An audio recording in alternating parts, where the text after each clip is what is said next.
चलिए जानते हैं आज देश और दुनिया की सिलेक्टेड काम की और महत्वपूर्ण 25 बड़ी खबरों को सिर्फ 10 मिनट में। पर अभी तक आपने इस वीडियो को लाइक नहीं किया है तो लाइक कर दें और इस चैनल को सब्सक्राइब भी कर लीजिए।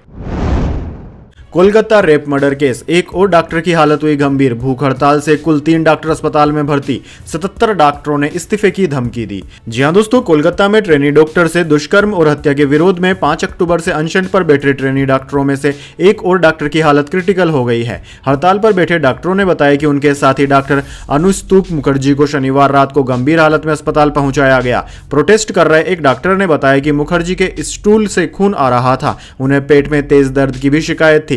3 डॉक्टरों की हालत बिगड़ने के लिए राज्य सरकार जिम्मेदार है, क्योंकि सरकार हमारी सभी मांगे नहीं मान रही है। वहीं पश्चिम बंगाल के कल्याणी JNM अस्पताल के 77 डॉक्टरों ने सामूहिक इस्तीफे की धमकी भी दी है। डॉक्टरों ने ईमेल भेजकर बंगाल हेल्थ यूनिवर्सिटी के रजिस्ट्रार को जानकारी दी है कि वे 14 अक्टूबर से काम बंद करने वाले हैं। चलिए जान लेते हैं अगली खबर। नो विजिटर्स प्लीज, बाबा सिद्दीकी की हत्या के बाद सलमान खान की फैमिली ने करीबियों से की अपील। जी हां दोस्तों, बाबा सिद्दीकी की हत्या के बाद सलमान खान की सुरक्षा को लेकर चिंता बढ़ गई है। बांद्रा में उनके गैलेक्सी अपार्टमेंट के बाहर सुरक्षा कर्मियों की तादाद बढ़ा दी गई है। वहीं परिवार ने उनके इंडस्ट्री में मौजूद कई दोस्तों और करीबियों से रिक्वेस्ट की है कि वो एक्टर से मिलने न जाएं। इंडिया टुडे को मिली जानकारी के अनुसार अपने बेहद करीबी दोस्त बाबा सिद्दीकी को होने के बाद से ही सलमान खान बेहद दुखी हैं। बाबा सलमान के लिए सिर्फ दोस्त ही नहीं बल्कि एक परिवार जैसे थे। हाल ही में जब बाबा सिद्दीकी अपने बेटे जिशान के साथ सलमान खान से मिलने उनके गैलेक्सी अपार्टमेंट स्थित घर पहुंचे थे तो उनका बहुत प्यार से स्वागत किया गया था। सलमान खान भी एक सच्चे दोस्त की तरह इस दुखद घटना के बाद परिवार से मिलने पहुंचे थे। चलिए दोस्तों जान लेते हैं अगली खबर। शहादत के बाद भेदभाव क्यों, नासिक में अग्निवीरों के बलिदान पर राहुल गांधी ने प्रधानमंत्री मोदी से पूछा सवाल। जी हां दोस्तों, नासिक आर्टिलरी सेंटर में 2 अग्निवीरों की मौत को लेकर कांग्रेस नेता राहुल गांधी ने केंद्र सरकार पर निशाना साधा है। उन्होंने कहा है कि नासिक में ट्रेनिंग के दौरान 2 अग्निवीर गोहिल विश्वराज सिंह और सैफत शित का निधन एक दर्दनाक घटना में है। उनके परिवारों के प्रति मेरी गहरी संवेदनाएं हैं। यह घटना एक बार फिर अग्निवीर योजना पर गंभीर सवाल उठाती है, जिनका जवाब देने में बीजेपी सरकार असफल रही है। कांग्रेस नेता राहुल गांधी ने पूछा कि क्या गोहिल और सैफत के परिवारों को समय पर मुआवजा मिलेगा जो किसी अन्य जवान की शहादत के बारे में हो। अग्निवीरों के परिवारों को पेंशन और अन्य सरकारी सुविधाओं का लाभ क्यों नहीं मिलेगा। चलिए दोस्तों जान लेते हैं इसके बाद अगली बड़ी खबर।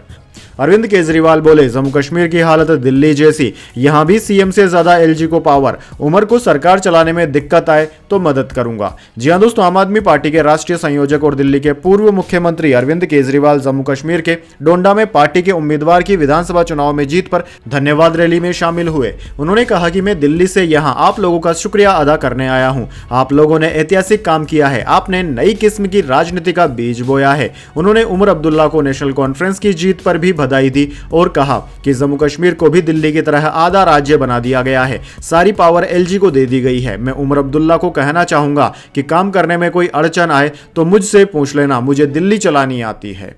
चलिए दोस्तों जान लेते हैं अगली खबर। अपने सैनिकों को दक्षिणी लेबनान से निकाल लें, इजरायली प्रधानमंत्री नेतन्याहू ने UN से की अपील।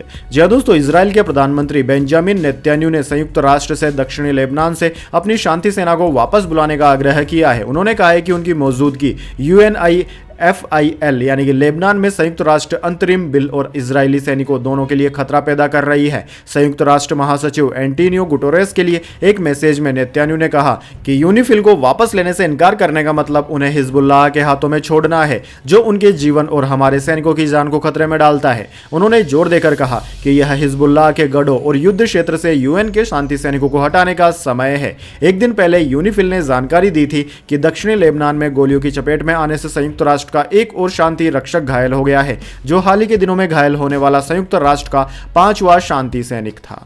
चलिए दोस्तों जान लेते हैं अगली खबर। मस्क के स्टारशिप का 5वां टेस्ट हुआ कामयाब, बूस्टर धरती से 144 किलोमीटर ऊपर जाकर टावर पर लौटा, शिप की पानी में लैंडिंग होगी। जी हां दोस्तों, दुनिया की सबसे ताकतवर रॉकेट स्टारशिप का 5वां टेस्ट कामयाब रहा। इस टेस्ट में स्पेस में गए सुपर हैवी बूस्टर को लॉन्च साइट पर वापस लाकर टावर पर कैच किया गया। वहीं स्टारशिप की पृथ्वी के वायुमंडल में री एंट्री कराकर हिंद महासागर में लैंडिंग कराई जाएगी। दोस्तों, स्टारशिप को आज यानी कि 13 अक्टूबर को शाम 5:55 पर टेक्सास के बोका चिका से लॉन्च किया गया था। स्टारशिप स्पेसक्राफ्ट और सुपर हैवी रॉकेट को कलेक्टिवली स्टारशिप कहा जाता है। स्टारशिप में 6 रैपर इंजन लगे हैं, जबकि सुपर हैवी में 33 रैप्टर इंजन हैं। चलिए दोस्तों जान लेते हैं अगली खबर। पाकिस्तान में एससीओ समिट के लिए तैयारियां, इस्लामाबाद को बंद करने का फैसला, भारतीय विदेश मंत्री जयशंकर भी होंगे शामिल। जी हां दोस्तों, पाकिस्तान में 15-16 अक्टूबर को संघाई कोऑपरेशन ऑर्गेनाइजेशन एससीओ समिट होने वाली है। इसकी तैयारियों को लेकर रविवार को पाकिस्तानी अधिकारियों की एक बैठक हुई। रिपोर्ट के मुताबिक इस बैठक में समिट के लिए राजधानी इस्लामाबाद को बंद करने का आदेश दिया जा रहा है। दरअसल दोस्तों, पीटीआई कार्यकर्ताओं के हिंसक प्रदर्शनों और राजनीतिक अशांति को लेकर पाकिस्तान की सरकार परेशान है। शहबाज शरीफ नहीं चाहते कि समिट के दौरान प्रदर्शनों से सुरक्षा हालात बिगड़े और देश की छवि खराब हो। चलिए दोस्तों जान लेते हैं अगली खबर। हरियाणा में बीजेपी ने विधायक दल की मीटिंग बुलाई, सीएम चेहरा चुना जाएगा, सभी भाजपा एमएलए को 2 दिन चंडीगढ़ में रहने के निर्देश। जी हां दोस्तों, हरियाणा में भाजपा ने 16 अक्टूबर को चंडीगढ़ में विधायक दल की मीटिंग बुला ली है। मीटिंग में विधायक दल का नेता चुना जाएगा। मीटिंग में विधायकों के अलावा केंद्रीय ऑब्जर्वर भी मौजूद रहेंगे। केंद्रीय नेतृत्व इसके लिए जल्द ऑब्जर्वरों की नियुक्ति करेगा। कार्यवाहक मुख्यमंत्री नायाब सिंह सैनी का विधायक दल का नेता चुना जाना तय है। इसके बाद वह राज्यपाल के सामने सरकार बनाने का दावा पेश करेंगे। वहीं दोस्तों, भाजपा प्रदेश अध्यक्ष मोहन लाल बडोली ने सभी विधायकों को 16 और 17 अक्टूबर को चंडीगढ़ में मौजूद रहने को कहा है।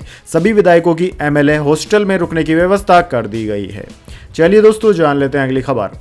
पेपर स्प्रे साथ लेकर आए थे आरोपी, ये था प्लान, बाबा सिद्दीकी मर्डर केस में नया खुलासा।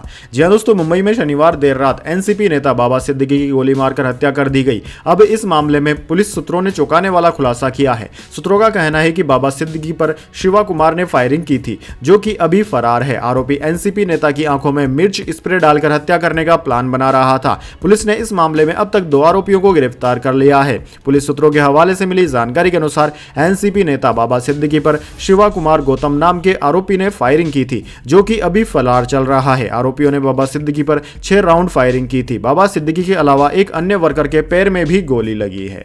चलिए दोस्तों जान लेते हैं अगली खबर। जर्मनी में सेकेंड वर्ल्ड वॉर का बम मिला, 5000 लोगों को सुरक्षित निकाला गया, डिफ्यूज करने में आधा घंटा लगा। जी हां दोस्तों, जर्मनी के हैम्बर्ग प्रांत में सेकेंड वर्ल्ड वॉर के टाइम का बम मिला है। शनिवार को ईस्टर्न सांजे जिले में बम की सूचना मिलने के बाद 300 मीटर के दायरे में रहने वाले करीब 5000 लोगों को सुरक्षित निकाला गया। इसके अलावा पुलिस ने इलाके के रेस्तरां और बार भी बंद करा दिए थे। पुलिस अधिकारियों के मुताबिक एक प्राइमरी स्कूल के कंस्ट्रक्शन के दौरान यह बम मिला। अधिकारियों ने बताया कि बम को सुरक्षित तरीके से डिफ्यूज कर दिया गया है। इसे डिफ्यूज करने में करीब आधे घंटे का वक्त लगा था। बम मिलने की वजह से जिले में रेल सर्विस को भी रोकना पड़ा। जर्मनी में दोस्तों सेकेंड वर्ल्ड वॉर के बमों का मिलना आम बात है, जिन्हें बाद में डिफ्यूज कर दिया जाता है। चलिए दोस्तों जान लेते हैं अगली खबर। दिल्ली में 2 दिन में 2300 केजी अवैध फटाके हुए जब्त, पुलिस ने 5 आरोपियों को गिरफ्तार किया। जी हां दोस्तों, दिल्ली पुलिस ने रविवार को राष्ट्रीय राजधानी के कई इलाकों से 1300 किलोग्राम से अधिक अवैध फटाके जब्त किए हैं और इस मामले में 3 लोगों को गिरफ्तार भी किया है। उनकी पहचान मनोज कुमार, अजय अत्री और विपिन कुमार के रूप में हुई है। अधिकारियों ने बताया कि मनोज कुमार कोविड के बाद से प्रतिबंधित फटाके बेचने में शामिल था और अत्री उसे फटाकों की आपूर्ति करता था। पुलिस आयुक्त सतीश कुमार ने कहा कि 2 गोदामों से कुल 1323 किलोग्राम प्रतिबंधित फटाके जब्त किए गए हैं। दोनों गोदामों के मालिक और फटाकों की आपूर्ति करने वाले ड्राइवर को पकड़ लिया गया है। उन्होंने बताया कि एक गुप्त सूचना पर कार्यवाही करते हुए पुलिस ने शुक्रवार को बाहरी दिल्ली के पापरोला गांव में छापेमारी की और अवैध फटाके जब्त किए हैं। चलिए दोस्तों जान लेते हैं अगली खबर। महाराष्ट्र कांग्रेस नेताओं से मिलेंगे राहुल गांधी, आगामी विधानसभा चुनाव तैयारियों की करेंगे समीक्षा। जी हां दोस्तों, कांग्रेस ने आगामी महाराष्ट्र चुनाव को लेकर अपनी तैयारियां शुरू कर दी है। यूपी के रायबरेली से सांसद और कांग्रेस नेता राहुल गांधी सोमवार को महाराष्ट्र नेताओं से मुलाकात करेंगे। सूत्रों ने बताया कि आगामी विधानसभा चुनाव को लेकर चल रही तैयारियों की समीक्षा की जा रही है। सूत्रों का कहना है कि राहुल गांधी सोमवार को सुबह 10 बजे महाराष्ट्र के नेताओं से मुलाकात करेंगे। इस बैठक में राहुल गांधी आगामी विधानसभा चुनाव को लेकर चल रही तैयारियों की समीक्षा भी करेंगे। दोस्तों आपको बता दें, बीते दिनों जानकारी आई थी कि महाराष्ट्र में कांग्रेस से टिकट पाने की इच्छा 1800 से अधिक लोगों ने जाहिर की है, जबकि पार्टी लगभग 100 से 110 सीटों पर ही चुनाव लड़ने की तैयारी कर रही है। चलिए दोस्तों जान लेते हैं अगली खबर। पांड्या को कप्तान बनाने वाले कोच मार्क बाउचर की हुई छुट्टी, महिला जयवर्धने संभालेंगे मुंबई इंडियंस की कमान।